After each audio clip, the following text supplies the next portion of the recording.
RNG were able to pick up Game 1 here at the LPL Battle Arena, where Snake have moved from their Snake pit and now challenging to move not only into the semi-finals, but also fighting for that spot at Rift Rivals. And so far, it's not looking good for Snake. RNG are looking dominant after Game 1. They just want that one international showing. RNG has had it time and time again. Give Snake one. That's all I got for you. Don't give it to them, Raz. Snake have got to earn that. We don't want to send Snake to an international if Game 1 is how they're going to play against every single team at Rift Rivals. And while that's fair, I mean, they're begging, man. I just give them one. The organization, at the very least, this split have had that uptick. I've tried very hard. So let's talk about that. They've Okay. had a great split. They were able to take down EDG both times they faced them. And the start of the split, you know, the first match didn't look good, but since then, in the middle of the season, moving into cross-conference, they looked okay. It's only when they ended their split, they were not looking good at all. Yeah, and a lot of it came to the fact that they were the team that was consistent. Last year, they had a lot of missing pieces. Mo started as their support, and then they brought in SOFM, Crystal as support. There was a lot of changes, but this was the year that they had all the pieces, all the puzzle pieces all arranged, and they were in the Western Conference too, which was the weaker conference. So for them, they found a lot of success. Meanwhile, RNG only really found that success when Uzi comes back. But the problem is, there's a ceiling. SOFM, he has a high individual ceiling, but Snake as a team seem to have hit that while RNG keep going, they keep moving. I mean, take a look at who they've lost to, guys. You got Rogue Warriors, RNG, IG. The three titans from the Eastern Conference during the cross-conference era. Before that, they'd only dropped to FPX in the opening game. And then they end the season with losses to FPX, the losses to OMG. At least BLG, that we can understand. BLG have been on an upswing. They were able to pick up a win there, that's great. But you cannot go into playoffs losing games to OMG, losing games to FPX, and then think that you're going to have a good performance going up against RNG. And a lot of it came down to the fact where you realize that Snake, while they are a first-place team, okay, is getting kicked down a second as the split went on, they still couldn't get first tower 50% of the time. First tower brick. Being able to push your advantage early on. They were a team that was struggling. Sure, their compositions rotated around getting late game scaling compositions, but if you're losing that consistently early game, there's a problem. So then, as we go into the Champions League for game number 2, Raz, what does Snake have to do to be the team they were before they went into cross-conference? It's rough. Last game, game 1, was supposed to be the showing of play towards Flandre, have pressure from both top side, top lane, and mid lane. It's not going to help now that they're on red side, so even if you give them the top and mid lane priority, they can't pressure into red side jungle unless they have a strong bottom lane. So I want to see what they can do. But they've already changed their draft slightly. Yes, Karma gets given over to RNG again as they ban out Camille, Rise, and Cassiopeia. But this time, Swain will be locked in for Snake. Picked up probably by Flandre in the top lane. SOFM gets his Trundle jungle again with Kaiser, Caitlyn, and Sion banned out by Snake. And this is fair because Swain, once he does ping level 6, can have a lot of pressure just because of how often he's able to rotate his Qs, about 3 seconds in terms of cooldown. They were able to face that when they were going up against Yahoo. The real issue of last game wasn't necessarily the picks, but how they were utilizing them. So now you have Trundle jungle. Oh. But just before we get into this one, Trundle jungle, I don't want to see Trundle jungle ganking. I want to see him invading a little bit more often and getting skirmishes. But yeah, you're right. RNG picks up the Lovers duo. Uzi and Ming have been practicing it in solo queue. We criticize Uzi of not playing Xayah frequently in competitive matches. And you'd have to think that's an opportunity where Snake could have locked in the door as their bottom lane AD carry and support. But they go for the Swain pick instead. They go for Trundle instead. Now they've given over one of the most powerful combos in the bottom lane to one of the most dominant AD carry and support duos in the league. Yeah, threatening their boots. You have to expect that there's something that they could play up against it. Now remember that a few counters have been coming up recently. Caitlyn Morgana is one of them. Only problem is Snake themselves banned Caitlyn. Varus is another strong one, but they decided to pick up the Alistar instead of picking Varus primary. So now if you're RNG, you just decide to ban all the bad lanes that you go up against. Varus should be banned by RNG. But it said Snake banned out a couple of junglers. First, it's going to be Olaf. Do you think the second ban is going to be a jungle ban as well? I suppose so. I would say Skarner. Or Sejuani. Sejuani's a big one for MLXG specifically, and if they have themselves a Karma mid lane, then I would expect a tanky jungle themselves just so they can move around mid lane jungle and try and pick up any skirmish possible. They already have a good amount of damage in their AD carry, so I want to see what that is. So I would expect a Sejuani ban. Let's see if Snake go towards it, as RNG is still targeting top side of the map. Gangplank ban thrown Flandre's way, signaling that RNG think this will be a mid lane Swain pick. And top lane Swain was a lot more popular on 8.5, but now on 8.6 with the buffs has been moving into mid lane a little bit more. There we go. There's a Sejuani ban that comes out from Snake. The reason why this was a long time before they ended up banning it is because the other jungle option is Skarner as well. They could have also banned Skarner. The only issue is that Sejuani is a lot easier to get the ganks across. Use Fog of War in the mid lane, and you can just Q in, throw an ulti, and suddenly that's a free kill for yourself. So there's too much long-range CC potential the side of RNG. If they get their hands onto the Sejuani, at least there's counterplay when you go up against the Skarner. Final ban that came out from RNG is going to be on. And this time Crystal says, you know what? I'm going to play the Ezreal this time, Uzi. Very safe bottom lane duo in the Alistar Ezreal combo. Now, I'm also surprised here because I also mentioned that Varus is another one that they could pick for themselves. Now, the change up here is picking Ezreal. Sure, you have Poke versus Xayah and Rakan. That's fair. But you're never going to be able to convert that into anything.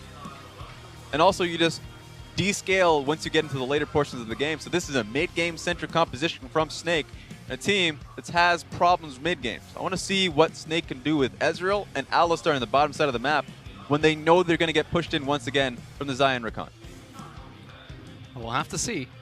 But I'm actually, he's locked in Gragas as his jungler of choice here, as Let Me probably going to be playing Gnar in the top lane. Snake have their counter pick for either top or mid, depending on where they want to send Swain. Yep. The pickup, the Gnar pickup is really good just because you already mentioned it. It's blind, does well in its bad matchups just because he has a very long boomerang toss to be able to get farm for himself. So Let Me should feel comfortable since he's gone towards the Gnar time and time again.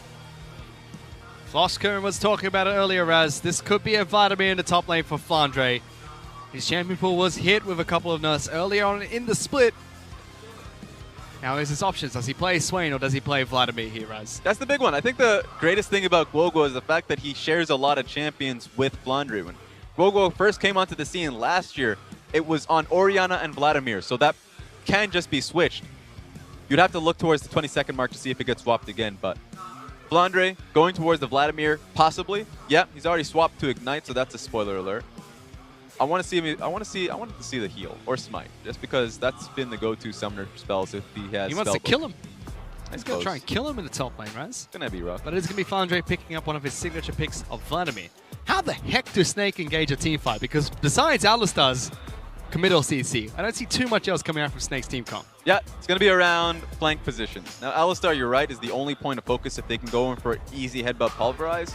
But this is why I'm okay with it, because when they team fight with Vladimir, Flandre has been exceptional at proper flank positions. So I want to see what he can do here, because throughout the regular season, it's been spot on. Against a Karma, a Xayah Rakan, a Gragas. Champions that are well known for disengaging, Raz. Yes, Rakan can engage himself, but can protect Xayah very well too. And while that's the case, biggest worry about Gragas, not the Sejuani, of course, that we're seeing him on top of a pig, but the Gragas, is that you want to utilize your ulti to disengage. Problem is that if you're getting flanked by a Vladimir, you throw your ulti at him, obviously you can just pull, or if you get the Vladimir away, you have multiple positions to worry about. So I'm more worried about the mid-range that Xayah has going up against all of these mid to long-range mages. Going to be curious to track. RNG were very dominant in game number 1, and Snake have changed their draft heading into game 2. We'll have to see if it's going to be enough. Let's get on to the Rift. Game 2, RNG taking on Snake Esports.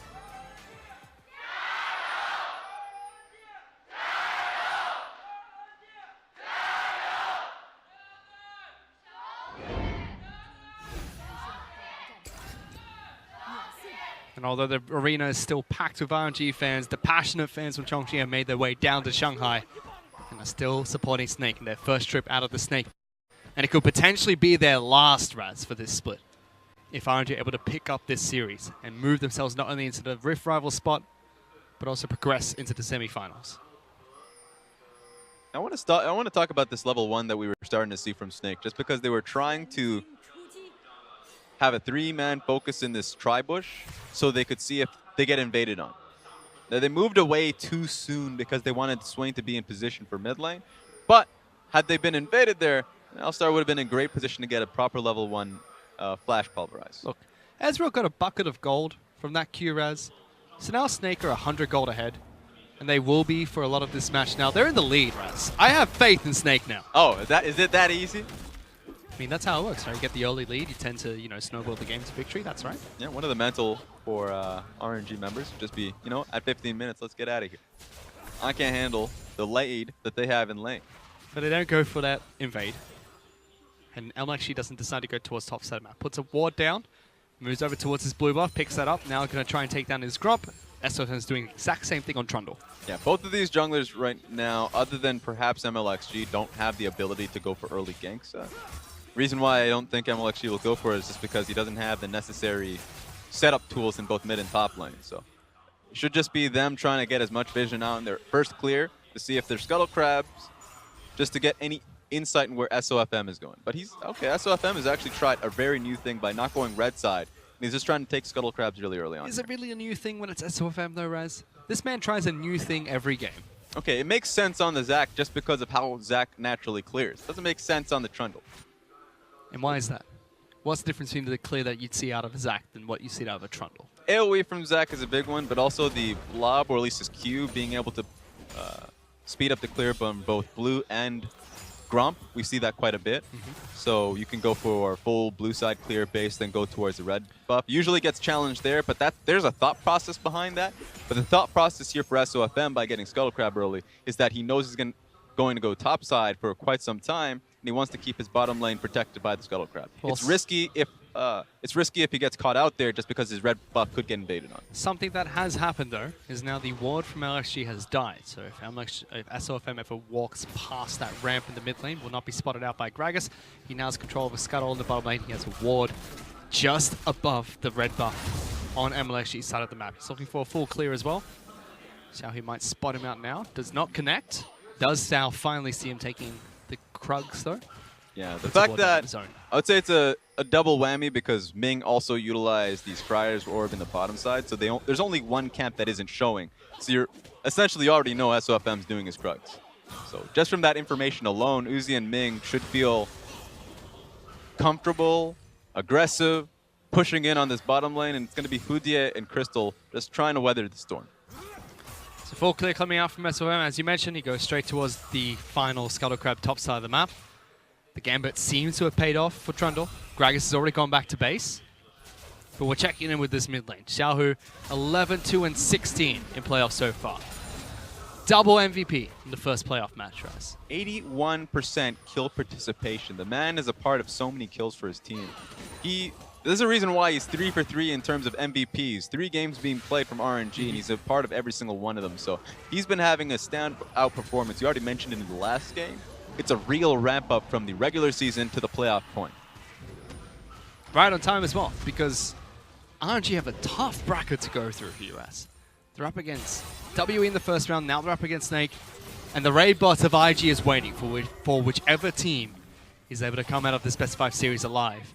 And if it's going to be RNG, they need everyone to step up to try and take down the Giants of what IG have been this split. Yeah, you need the laning phase, you need the team fighting, you just essentially need to be an incredibly well-rounded team. That's what RNG is. That being said, while they are well-rounded, I want to see them specialize in something, because it's Invictus Gaming that specializes in their laning phase. It's Snake Esports that specialize in their team fights. And if RNG comes a jack of all trades, and they'll just outright lose in the lanes, which I don't want to see happen. Of course, I don't want to look too far in the future because they still have to prove that Snake can't get to that team fight. So what would you want to see RNG specialize in? They had to pick one thing. What is that tactic going to be from RNG?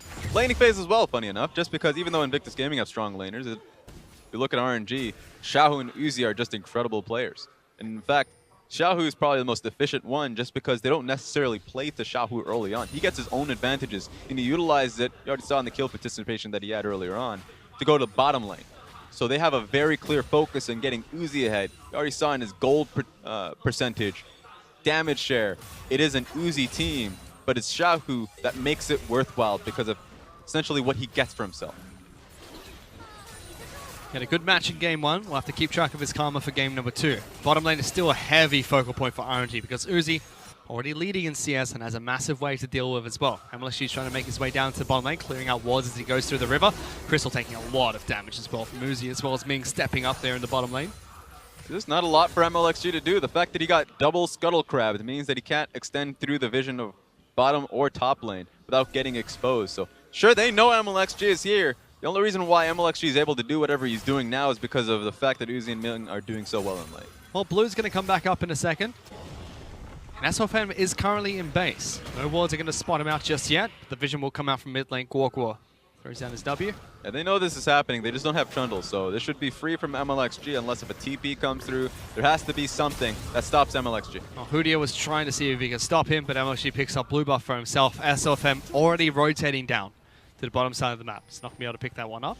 Yeah, this is the punishment on the base timing from SOFM. The fact that he came so late from the base while his blue buff was spawning.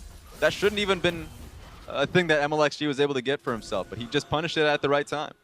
It's also the second game that we've seen SOFM go straight into Tiamat with his Trundle. A lot of Trundles that we see played internationally go more towards a supportive build, protecting the AD carry later on in the match, getting the Zeeks, getting the Knight's Vow. SOFM looked like a pseudo-tank in that last match. We didn't see too much from him though. He was shut down very early into the game by MLXG. Yeah, the concept of course is that with your ultimate, you get a lot of free resistance for yourself anyways, and you're a single target damage champion, so getting a bit of faster clear time works for you. Well, he's looking to try and go for a gank at the bottom lane, diving behind both the inner and outer turrets. This gives Crystal some breathing room against Uzi and Ming. Guokwa was looking to rotate down to the bottom lane as well. They don't get anything except for some damage onto Ming and relieving some pressure away from Crystal.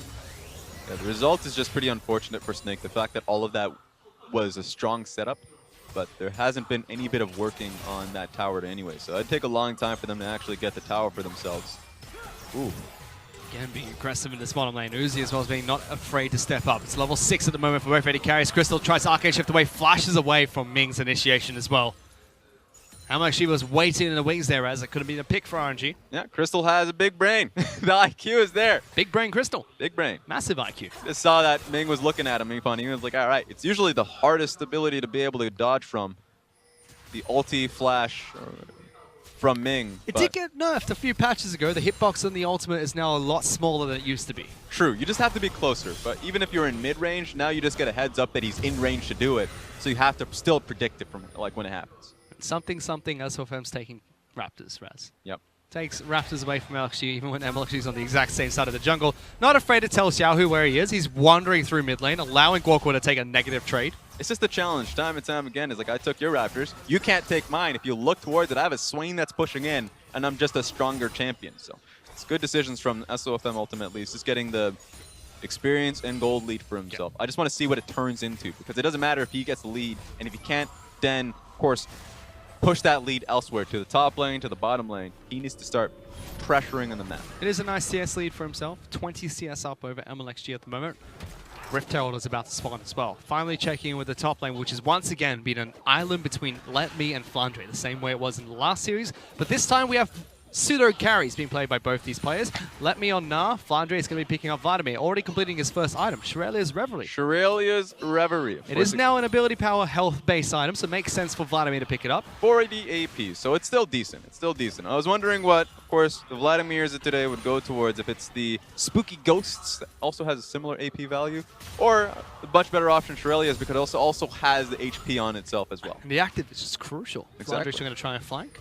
That's a big difference, because remember when the support items got nerfed, that was the best thing about having the AP support item for yourself as Vladimir, because you also got the speed boost off of abilities. Now you can just get the active off Shirelia, so it's still the same benefit.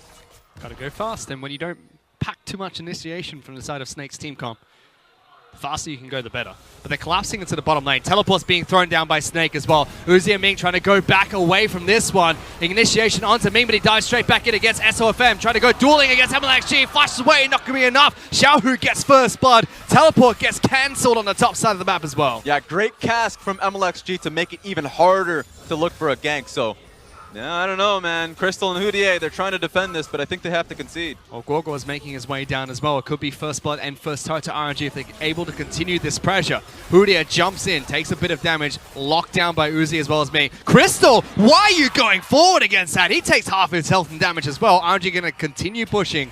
Guoguo's looking to try and make his way down to the bottom lane. Has Flash available, has the ultimate available as Swain as well. Yeah, Guoguo had to come bottom lane. They didn't know where Xiaohu was. Xiaohu could have very easily stayed bot. Most mid laners would, and then they can just force the dive. So he made the safe option. He just lost an entire wave because of it. Lost an entire wave, and half his turret's health is taken down the mid lane as well. Xiaohu has a 20 CS lead.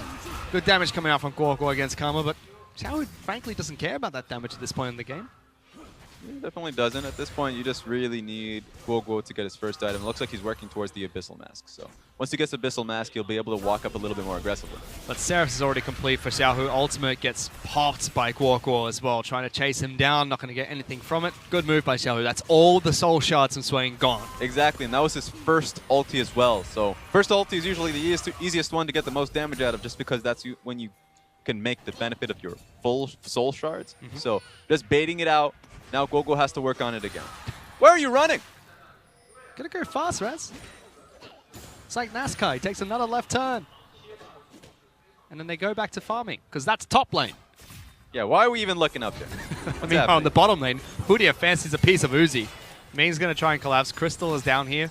Just stops Uzi from getting any further damage on this turret. It is so low. A few more auto attacks will take that down. Yeah, and to focus on... Oh, okay. Okay, perfect. That was cute. But to focus on what happened in the bottom lane last time when the dive tried to come through from Snake, I like the concept. It's just very hard to make the gank worthwhile when you're going up against Xayah or Kron. It's so safe. Another dive here. Oh, here's the dive from RNG. This time, Ming gets the combo down. Crystal's locked down underneath his turret, trying to defend against Uzi, and Ming very low on health, going one-on-one. Ultimate gets used by Uzi, denies the aggro from the turret. Meanwhile, Letme's able to teleport it to the bottom lane as well, gets the extra kill for RNG, and first turret falls to the team as well. Just so easy from RNG. They knew that Hudia and Crystal were being stubborn under that tower. So they just, honestly expended the TDP. So Letme, sure, top lane, losing out hard, losing out a lot of waves, but it's worthwhile because his team as a whole benefits in that bottom lane dive. And they asked it on the desk, Raz. Will Flandre get the game-winning teleport? Will he get a good teleport at all?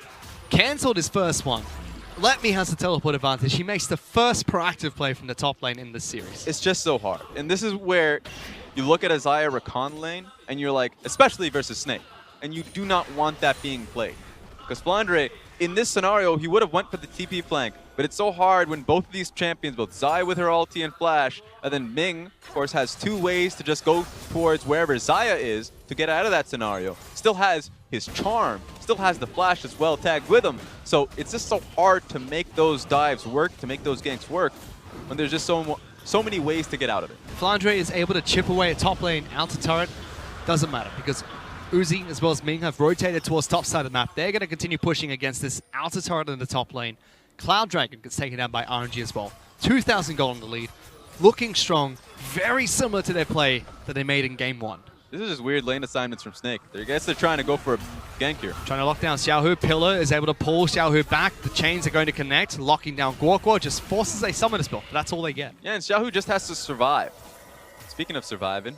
Yeah, heal keeps you nice and topped up. Ming. Heal Uzi. Oh no, okay. Oh my god, are you kidding me? He's going in, Raz. Flandre wants a piece of these two, but he's not going to get anything else except for that. Gets the heal out of Uzi, and a knight comes out of Ming, and meanwhile they're trying to chase down the mid laner from RNG. Guoguo going to get locked down. Smite goes down to MLXG as well, trying to use that ultimate damage. Collapsing on MLXG, body slams over the wall, gets away from the damage. Bottom lane though, Snake looking to pick on Letme, flash forward for Crystal, arcade shifting in, knocks them both back. Boulder connects as well, slowing down the AD carry. They will get the turret, but Letme, he survived. Every single lane is trying to look for the outplay. I was just trying to see how Snake, their lane assignments weren't looking too hot because Vladimir's in his 1v2 lane. He's going to lose that tower. And then the bottom lane for Ezreal and Alistar was just behind pace. But it just doesn't matter because they tried to challenge for the kill and they were so close to getting it. They're still pushing through here though, Raz. Letme is very low, still in mini-nar. Crystal even arcane shifting forward, trying to be as aggressive as possible. Both turrets full, bottom lane outer as well as top lane outer. RNG still in favor, 2-1 in turrets. That just makes it so fun watching a Snake game. Bottom lane, try to outplay or at least try to dive the Gnar. Top lane, Flandre just goes in. So I just want to see so much more of that because they're just not calculating what Flandre sees. So you almost got the kill onto Uzi with just that burst. Almost, but almost is not enough at the moment, Raz. Flandre again has a lead over Letme in the top lane. Letme's happy to play facilitator though. He is on Gnar. He can be a carry, but as long as he keeps Flandre in check, that's the highest share of damage for the side of Snake, for a top laner. I will say that the difference between playing the carry of Vladimir and Fiora is completely different in the sense that you can still split push, but you also have a massive team fighting strength as well. Which we didn't see from Snake in the last match. Once RNG were able to get a similar lead to what they have now, it was pretty much game over. Now they've got a fighting chance if Flandre can find those flanks. And he has teleport to do it with as well this time. He was looking to see if he can get a flank here. Just take a look at his positioning currently. He's thinking about it. A little bit too late for that, Raz, because mid lane out of turret's already gone. Every single out of turret taken down by RNG. MLXG is still holding on to the Rift Herald buff as well. Yeah, it's an opportunity, but Ezreal's committed to taking this top lane tower, so we're in a position where Snake is just completely comfortable trying to trade towers. Top lane falls. Uh-oh. They found a flank onto Guokwa using the ultimate nice and early. Ming's going to try and lock him down. The healing is not going to be enough. It gets popped, but Ming picks up that kill for RNG. All right, you know what? This mid lane tower, don't want to see any more Snake members here. Get out of there. Get away from mid lane. I feel like every single time in this series, Snakes just found themselves overextended. Okay. Crystal, the only last push for Xiaohu to check is going to be the middle one. Tries to lock him down with the tethers, breaks it, teleport in the backline's coming out from Flandre, looking for this fight. They might have collapsed into Xiaohu. Hoodia makes his way to the top lane as well. Shields are not going to be enough for this Karma. Flandre picks up that kill. SOFM still trying to run away though. MLXG trying to collapse. Ming looking for the initiation as well. Body pop doesn't connect, but the knockback does. Locking SOFM down. Ming still trying to look for the knock-up himself. Dashes forward, gets it. Uzi picks up a kill. But you know what? Snake's fighting. This is the spontaneous team fight that's what we're talking about a little earlier on. Being able to get the kill on the Xiaohu was great. It's obviously just sad that SOFM found himself caught out. They don't bleed out. RNG don't get a sizable lead for that play. They might be able to knock down some damage on the bottom lane inner turret, but it's still a 2,500 gold lead for RNG. It's not growing any larger. Just take a second look at this one. This must have been the first pick off on the Guogua. Surprise! This gets started because he's way too far up with no vision wards to the right side of this lane. So it's going to happen. It was the fate of Crystal in the last game, and now Guogua is sharing that same fate. So what are you doing, man?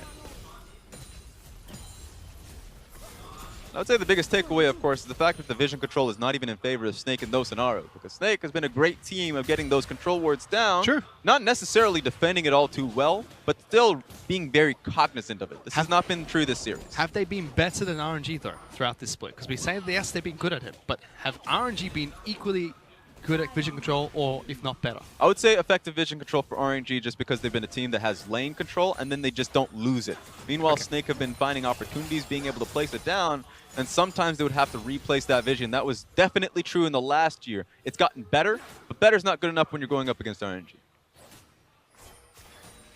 And like we were talking about, the crucial difference between this game and last is Flandre's on someone he can team fight with, which is Snake's identity. RNG average about 2 team fights a game. We said this in game 1, and it was pretty true to what happened in game 1 as well. So if Snake can try and find that big team fight, find a big flank from Flandre, similar to the small skirmishes we just saw, try and pull back the goal, try and find a way back to this match. It could help out. Guokwa, can he cancel it? Pull him back? Yes! Oh, not in time. Guokwa, you've got to click him. You don't click him, he doesn't pull back. Do your buttons right. You just had to walk up. I felt like that was a very disrespectful channeling from MLXG. Even, I would say, play it poorly because he threw it in the own jungle. I think he was trying to just put it out in the lane. That being said, he had the opportunity to pull him and he didn't do it. You could cut him some slack if it was a control ward. Sorry, if it wasn't a control ward that was placed down, just a yellow trinket, you'd understand that. But it was a control ward. Oh no, Hoodia, a little bit disrespectful there. Tries to headbutt LMXG, cancels it with the body bob, throws him back with the ultimate. Crystal now taking some damage as well from Xiaohu. They find the pick on Snake's support. Look at the push. And just like back to the earlier discussion of the vision control RNG's had for themselves, these are the advantages they get for themselves because of that. Because Snake suddenly are now forced in a mentality of playing under their tower. If they extend a meter away from their own tower, they get picked off. Either from the Gragas ulti, or from Ming just going in for his flash picks. So if you're Snake, you have to be creative because otherwise you're getting picked off time and time again if you're just trying to clear out a single blade. And RNG just have full control of not only the lanes now, with top lane, mid lane, outer turrets taken down, both outer and inner turret taken down the bottom lane, but they've taken down every single neutral objective they can. All of the elemental dragons have gone their way. They've taken Rift Herald as well. Full control of this match and slowly acquiring a gold lead over Snakes. Not as fast as game 1, but they're taking the right steps. in response to the composition that Snake have this time round. And RNG is just scaling as well. We talked about the problems with Snake's late game. Sure, Swain has a powerful mid game for himself, but in the later portions of the game, he's just a pickpot. And then Crystal, especially going up against Xayah, is not going to be anywhere near as effective unless if he's just finding small points of poke. So Snake, if they're finding faults 21 minutes in the game when they should be their strongest, is going to be a real struggle for them to be able to find any point of control here around Baron. Well, let's take a look at the items they've picked up, because top lane Flandre already had that Shurelya's Reverie. It's a little bit of extra cooldown reduction from his Tome, as well as the boots he's picked up, and Rabadon's Death Cap now complete for Vladimir. It's going to increase his ability power. Gorkwa just sitting on the Laundry as well as Abyssal Mask. Bottom lane Crystal does have 2 items. And you look at the other side, Uzi's got 2 items as well. But it's going to be the supportive build that comes out from Xiaohu in the mid lane, buffing him up when he goes into these team fights. Hex Drinker even being picked up by Uzi to mitigate some of the magic damage from the 2 solo laners of Snake. Yeah, it's a powerful protection comp from RNG. Just so they can protect him, of course, with the, you already mentioned it, the supportive build from Xiaohu. I mean, it's not just Xiaohu. You've got a Locket as well as the Ziggs being picked up by Gragas and Rakan. Yep. Everyone except for Let Me is trying to protect Uzi. So they know their primary point of damage, and on top of that, Let Me can just be on a side lane splitting. So they have a lot of options. I would say 2 options, sure. It's good enough, so they can play around Baron, but also just stall out. They don't necessarily need to force that fight just because Let Me could stay on the side lane until Vladimir shows himself. And eventually he has to. Xiaohu is the one that's currently split pushing for the team, has teleport. Let Me's going to move into the bottom lane as well. Here's the problem that I'm looking at right now with Snake, is that they're looking a little bit too long for Flandre's itemizing. Because he went for Shurelya's Revelry really early on, he needs to be able to get to the Zhonya so he can team fight. Then he needs to look for the Void Staff so he can his team fighting actually lasts with the magic resist right now that RNG has as a whole with that Locket being built. So he's looking to 2 more items where he can really be a beast for himself just because of that first purchase. The Rabadon's, sure, it's helping from just brute force damage, but it's not going to be good enough if he gets exhausted and then picked down. So you think it's just going to come down to that? He doesn't have the items at the moment. How does Snake bridge that for him? Because it feels like he could still fight with the items he currently has. But if he can't, how do they bridge to get him those items? I would say the control wards that you place on the map has to be solely defensive, so the one punch that RNG go towards, which is either going to be the next dragon, Elder Dragon, or the Baron, that gets stalled out. Suddenly Vladimir can just focus on farming. He already has a pretty sizable lead in just farm alone. He just needs about 10 to 15 more minutes where he really can just be that brute force in these team fights. The reason why it looks good right now for him, but just not for the team fight holistically, is just because they don't have a real tank, because also SOFM needs to get something reasonably tanky for himself as well. He's got the support item picked up. Cinderhawk, just a single Tiamat that he purchased first. Let's see what he builds towards later on. Could start going towards more of a supportive build. Look to protect Crystal a little bit more, who is on the Ezreal, looking for his 3rd item. 3rd item for Uzi, more Malmortius, fully complete. He's trying to mitigate as much damage from Flandre and Gorkwa as possible and get a massive healing boost when he falls low on hit points.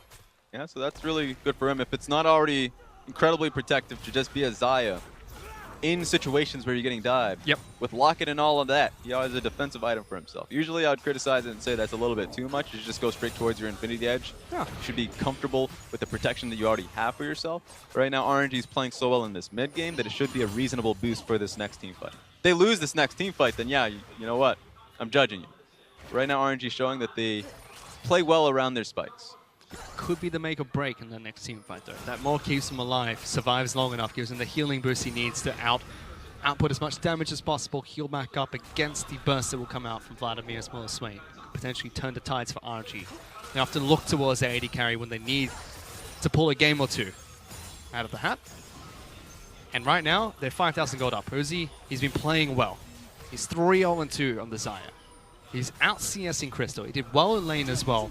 Now they've got to try and find those team fights, but at the moment it's RNG who don't want it. They're the ones that are splitting up the map. They've got Let Me split pushing. They occasionally send Xiaohu towards top side of the map to split push as well. Focusing control over this red buff, focusing control over the Baron buff. This is when RNG, you're right about them not wanting a fight, because they can just allow Narc to do quite a bit. But they found it. SOFM just gets picked off, Raz. He walks a little bit too far forward, and RNG was still waiting for him. There's not much you can do if you're Snake. And honestly, yes, if you don't do much there, you lose vision on what you already don't have and towards the Baron. So RNG can just go rush Baron. But also, with looking what Let Me was doing, that's why RNG were happy just sitting and doing nothing at that point, just because he was already hammering down at the inhibitor turret. Now they're trying to lock down more members. Hudi as the next target. Uses the ultimate to get away from the tether, but he's been slowed down as well. Force a flash over the wall. Flandre using the Sanguine Pool to jump away from any more damage that comes out from RNG. Crucial cooldowns being used. Alistar ultimate, Sanguine Pool, flash being used by Alistar as well. RNG now going to try and start Baron. They should just rush it. At this point, SOFM's nowhere near it, just because he's just respawning for himself, but I guess they decided against it. They play it safe. Infernal Dragon's back up. They can take the lesser objective, which still helps them snowball into the late game, and settle for the pick that they go into SOFM as well as the control they have on the map at the moment. Speaks to how safe right now RNG's playing it, because you're right, they could have just went for a game ender there, but being able to play back and saying it doesn't matter. And it makes sense. They're ahead. They don't need to make these risky plays. They can play it slow and steady and catch out Snake like they are now. Hudi has got no ultimate. He's got no flash. He is dead. A 4 or 5 stars come out from RNG. Uzi is already on the front lines, keeping distance away from Guoguo. Flandre looking for the flank in the back lines. Pops Xiaohu. Sarah's embrace as well as locking to try and keep him alive. Uzi on the front lines again. Going in. Gets the first kill. Guoguo turns to Crystal. Turns to Flandre for the double kill. Only Crystal and SOFM left alive. You're right about that one. Uzi was just walking up like the frontliner because all of the focus from Snake were on to Gragas and Xiaohu. And he makes it worthwhile. Uzi walks up, doesn't get prioritized, and he's able to get 2 kills for himself. You can never sleep on the carry of RNG because Uzi will destroy you if he's left untouched. SOFM's looking for a miracle steal. Has flash. He has smite available. RNG looking to try and deny that, but they go for it. They burst down Baron, and they look for the engage on SOFM as well. Crystal, arcane shift away. The speed up comes up through from Karma. Looking to lock him down, but he flashes out of the fight. Another summoner spell being burnt, and Baron buff to RNG. And that was a crucial team fight win, because not only are they able to get the kills, get Baron, Infernal Dragon's on the field as well. They don't want to actually lose their back timings, but after this replay, you'd expect them to look towards the Infernal. Take a look at this. The investment was already made strong. He didn't have his ultimate, so Hudi was going to go down. And at this point, if you're Snake, it's all about the outplay potential. That's why looking at Flandre, he was trying so hard to get the burst down, but the problem was, sure, Xiaohu flashes away. MLXG ease away, and it's all on Uzi to clean up the rest. So you did a good enough job at trying to get everyone else, but the problem is still there, and Uzi's able to get the necessary damage across and the kills. Ming played the fight beautifully as well. You had the trio of Let Me, MLXG, and Xiaohu keeping the backline of Snake occupied, making sure Crystal and Flandre had little to no impact, and then Ming protecting Uzi at the start, making sure he found the right initiation to jump onto Flandre as soon as he came out of that Sanguine Pool. And even though I slightly criticized them for not focusing towards Xayah, it's hard to do so, especially when you're going up against Uzi, and you know that at the moment you spend necessarily ulti on him. If I'm looking at Flandre, if he tries to do the same thing he did to Xiaohu, immediately Uzi just uses ulti and just exhausts all of your burst. He didn't want that happening, so they waited until Uzi used his ulti to then try and focus in on him. It was just far too late the moment it happened. So what's next for Snake? Because now 9,000 gold behind against Baron buff, against 3 elemental dragons picked up by RNG. And Uzi, who's on 5 items. 3 more being picked up by his allies to protect him, and they've already killed an AD carry. This is not looking good for Snake. Hudi is going to fall as well. Let Me is trying to go mega as fast as he can, constantly trying to chase down SFM. Tanking turrets doesn't care at the moment. They find a pick out of nowhere and the bottom lane from Snake is gone. Yeah, Crystal thought he had enough damage just because the first poke on Uzi was pretty large, but guess what? Ming's right in front of him, and he's in engaged support. What do you expect? This is looking like their match against Team WE all over again. We mentioned Snake, they've not been looking good towards the end of the spring split.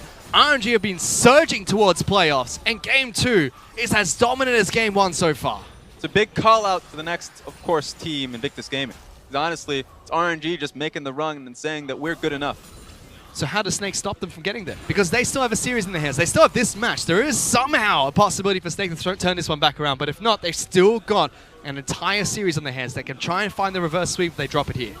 Honestly, it comes down to thinking about the next objective. Because I was questioning the Ezreal and Swain because they haven't been a strong mid-game team. I wanted to see something a little bit more late-game scaling so they can challenge in team fights. Well, it seems like Snake have that one final Hail Mary play. Guoguo only on 3 soul shards at the moment. Probably wants all 5 before Snake go for a final team fight. Mid lane inhibitor is gone. Bottom lane turret is currently healthy at the moment. Shield's being used by Karma. Allows RNG to break the base, take down the inhibitor in the top lane. There we have it. Just to expand on what I was talking about, I think the Varus was the primary point that I was criticizing in the pick ban. Going Ezreal instead of Varus. Varus has some decent damage going in the latest point of the game, but early game, you're able to shut down Uzi and Ming. They didn't go for it. They had difficulties in doing so, got pushed in all game long, so that's an issue of early game push. Talking about this one, this is Crystal gets a proper Q onto Uzi, so he sees that and he thinks he can go in, but he reacts far too late because Ming comes in immediately after. So at that point, that's just a miscommunication, recognizing that he's going to try for it, and Hootie had no idea what was going to happen. Yeah. Ultimate coming out from Uzi at the perfect timing as well. Careless from Crystal. Second time we've seen a marketing shift so aggressively forward. Uzi's now at 6 items, Raz. You know, it's not a Last Whisper. It's not a healing item. It's a you kidding locket. me? He's got a Locket of Iron Solari, Raz. This is some Darien mindset right here. I'm telling you right now. He's like, I don't care what I build at this point. The game is ending. I can build a Rabadon's Death Cap for all I care about. But no, honestly, that's a double locket. They know they're going up against Swain and Vladimir. The only problem is if they lose here, but that's such a massive lead. I don't give a damn what he picks for himself. We've seen it done intentionally before. Players have been able to justify the pick, but RNG are so far ahead. Yeah. 13,000 gold. Final Hibber is going to fall. Snake have to put up a last stand somewhere. I mean, it's going to have to be at their Nexus turret. Doesn't matter. They don't get a chance, Raz. Because MLXG says, SOFM, you have nothing to do in this game. Summoner's Rift is mine, the jungler is mine, and Let Me wants to try and go for the ace as well. Foreman's left for Snake. Hootie forced to use his ultimate. Swain goes into Mega form, but Mega now jumps to the back lines of the Nexus. Crystal's in trouble once again. Uzi's looking to try and dive the fountain. The AP duos are trying to come back in, but Uzi still has his eyes on the fountain. Takes down the support, looking for Gorgor next. Gets the double kill, jumps back on top of Flaje, throws out the ultimate, will finally get taken out by Crystal. Uzi's still moving forward. His support is gone. Doesn't matter. Uzi's picked up his 2,000 career kill in the LPL. He is now #1 in kills in the LPL, and he's looking to try and solidify that with a win here over Snake in Game 2. Maybe get 2001. Let's see if he can get 2 for it. He's going for it. Flandre's gone. Crystal probably going to be next. Fight against Smiter Best. Big lock-in as well. Shield come out from Karma. He's still going. He wants more. Pattern those stats as they take Snake to match point. And you cannot tell me he didn't know he was going to get the 2,000 kill on that. He knew, Raz. He was doing the maths on that. That was the call. The call right there wasn't, let's end the game. The call was, give me my 2,000 kill. 100%. 1,000%. And the fact that he is styling at the end of the damn game, it's quarterfinals. Is it? Is this a quarterfinal? I mean, it doesn't feel like it. At the moment. It doesn't feel like it, but he's made it's ridiculous, actually. You asked me a question. The question is, what does Snake do in this series to come back? Now, game 1, they had their style. Like, sure, top lane. Let's focus on top lane. Let's see if it wasn't team fighting, but it was still Flandre carry. Yes. Did not work out. No. Because you're on the Fiora, and if your bottom lane gets smashed, then you know what? Not much you can do about that. Game 2. There's still a top lane carry, and it's more so towards team fighting. So you finally get to see this team fighting Snake. Except bottom lane gets smashed. Now, I'm not an oracle. I don't see into the future, but I'm certainly seeing a bottom lane getting smashed in Game 3 unless if they pick a goddamn Varus. Varus for Crystal? That's your crystal ball prediction here? They had the opportunity to get in this game. Now, look, I'm not a guy that goes into this and just focuses on pick ban, pick ban, pick ban. But pick ban is a good band-aid for whatever weakness that you have. Right now, that bottom lane's a weakness. They threw 4 bans at Uzi in Game 1. Did it stop him, Rats? Well, you At better what nail point it is with it the pick. player or is it the champion? Look, it is the play. But you nail it with the bans, I want to see the picks. So that's it for me. The only last thing I have to touch on is, at what point do we start looking at Trundle being picked up by Snake 2 games in a row as a priority pick in their first rotation red side? Because so far, yes, we see SFM go up in CS. He picks up a Tiamat early, farms more than the opposite jungler, and still goes for these aggressive invades, but we haven't seen him transition it into anything. This was one of our MVP nominations for the split. Yeah, and here's the thing about the Trundle pick. It's good in both the compositions that they ran it in. Jhin, just so you can set up for a lot of the picks that you have for yourself, and Ezreal just because poke. That's nice. But for Flandre, or at least for SOFM, he needs to be a lot more carry-oriented. He needs to be looking for ganks. It's going to be incredibly hard for him to do that if he's on the Trundle. So I agree that I want to see him change it up stylistically because the compositions, I'm not criticizing the coach because the compositions are sound. It's just not being carried out. Yeah, not being carried out well by Snake so far in this series. But Uzi has not only picked up his 2,000th kill in the LPL, solidifying himself as #1 in terms of kills picked up, but now RNG are at match point. To break down that game a little bit further, let's send it back to the desk. Thank you so much, guys. You know, I've just got to ask the question. Have Snake been defanged? Have they lost their venom after leaving Chongqing? Mate, we're going to end before the LCK does, and they got an hour head start on us. Like, this is how fast RNG are just spanking Snake. They can go back to Chongqing now, actually. And the answer is yes. They do have a very large disadvantage because the ping's different, the air conditioning difference, and they don't have as much fans here. We joke all the time. We're saying that Chongqing it's really cold, and so when teams would travel there, Snake inherently had an advantage because they were used to the weather. But now it's warmed up. We've moved to Shanghai, and everything has thawed out. Yep, they just haven't climatized. Unfortunate, but let's move on towards champion select and what happened in this game particularly. I know we were looking at some choice picks, but run me through these compositions. And I'm going to go through Snake right here. I felt like they had the right idea. They want to give a better mid-jungle duo to Guoguo and SOFM. So they pick up the Swain and Trundle combination. If you guys don't know, you can chain the CC together. Just with the pillar displacement, you can then use the Swain passive to pull it back. However, they actually failed that multiple times in the mid lane. On the other side, they just said, I'm going to give up on bot lane. I'm going to pick the safest possible picks we can possibly have in the Ezreal and Alistar. And I actually agree with Raz here. You need to show some fight. You need to go for the Varus. Yeah, that's the thing, because when you have the priority from RNG who grabbed the Lovers duo, which Uzi, I mean, he got mad flack, a lot of blowback for not playing at Worlds, has showed it against LGD, now shows it again versus Snake. So obviously saying, this is in my wheelhouse now, and if you have the most dominant ADC in the LPL, grab the most dominant 2v2 in the LPL, you can't let that slide. Yeah, I can play it and I can play it well is the statement that he made here. Clement, I want you to talk about Vladimir as well, because we saw him go for a pretty interesting build. We saw that Shirelli's very early on. Yeah, I did like the Shirelias, the current new item of the patch, because it does allow your entire team to go in on the enemy. So you can get that Swain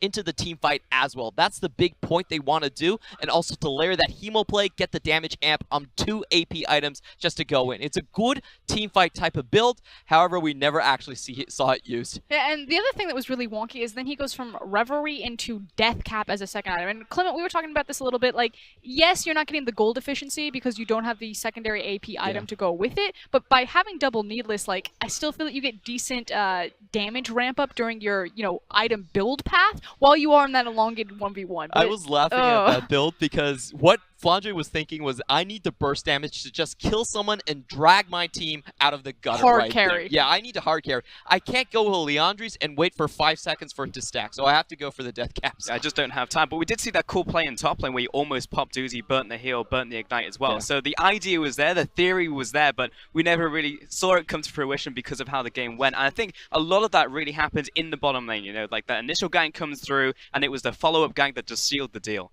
This game really ended at 18 minutes right here. This is the first big fight into the bot lane, and we have to notice that Vladimir does not finish his teleport towards the bot lane. It actually gets canceled off by Gnar, and they lose the fight very heavily. And check out the clock right now. These players are played back-to-back because effectively Snake die in bottom lane to a massive gank bottom and then just run it immediately back. They should not be there. If I'm the coach of Snake, I'm thinking, why the hell did you lose that massive skirmish bot lane and then immediately run back into already losing lanes without teleport? Let Me still has TP. He managed to cancel the Vladimir. You need to start sending that bot lane, picking them up, and rotating them top side. Because after that bot lane tower falls, they get mid tower, they get dragon, they get top tower, they get rift shield. The game is over.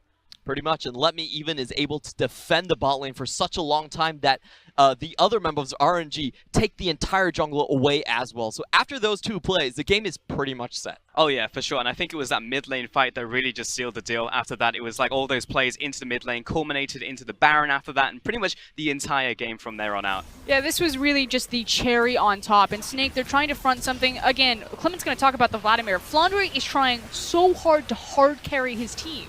He's going in with a massive AP. You look at the heal, that's 1,000 damage heal, and he's still going in, even though he's already lost 1 member on the team. But what is the backline doing? Yeah, meanwhile, SOFM throws down the pillar. He's got his ult going. He's like, I'm helping, guys. This is all that you needed from me, right? Like, there is nothing that is coming out of that Trundle pick. I say you drop it. It's not working for you. Yeah, we have seen in the Champion Select when SOFM goes for engaged champions, he has a 67% win rate. When he goes for purely tempo champions like Olaf and Kha'Zix, his win rate is actually 0%. His team is not a team that can back him up and really snowball off of that tempo advantage from the jungle. Sure. They're not a laning team. And that's the key thing. It is not SOFM. We're not saying that he cannot play Kha'Zix and Olaf. We were saying that his team does not collapse and prepare him to play those picks. But it feels like they're out of sync though, because SOFM, it doesn't seem like he trusts his team. Like he was going full Theo and Greyjoy multiple times in those fights, and just jumping ship before the fight had even started. It's He's like, come already on, in the like, water. what's going on? His team looks over and he's already climbing out of the boat, and it's like, what's happening? So it was massive problems in the team fight. And I think that does, again, I want to put a name to it. I think Wogo is the biggest problem this match. We already expect Crystal and Hude, and I agree with Raz. They need to change up the draft phase and give them a fighting chance, because Wogo's not going to give you one. And it feels just like the series has been too easy for RNG. Just the fact that being able to pad their stats, Uzi in particular getting his 2,000th kill as well. And in fact, Uzi himself will also pick up our MVP and our man of the match in here on his Xayah. 47% of the team's damage. Uzi's work has paid off. Yesterday, I was watching them play together on solo queue. They have so many games on these two picks. He's out here to prove everyone wrong that he can pick up new things. Got the Kai'Sa in the back pocket that's been permabanned by Snake. You now have the Xayah. It's the year of the dog. It's the year of Uzi. I mean, I think he's looking at Invictus Gaming next. Oh, it seems like they have everything so far in this split. So we'll see if they can make it the clean 3-0 right after this break.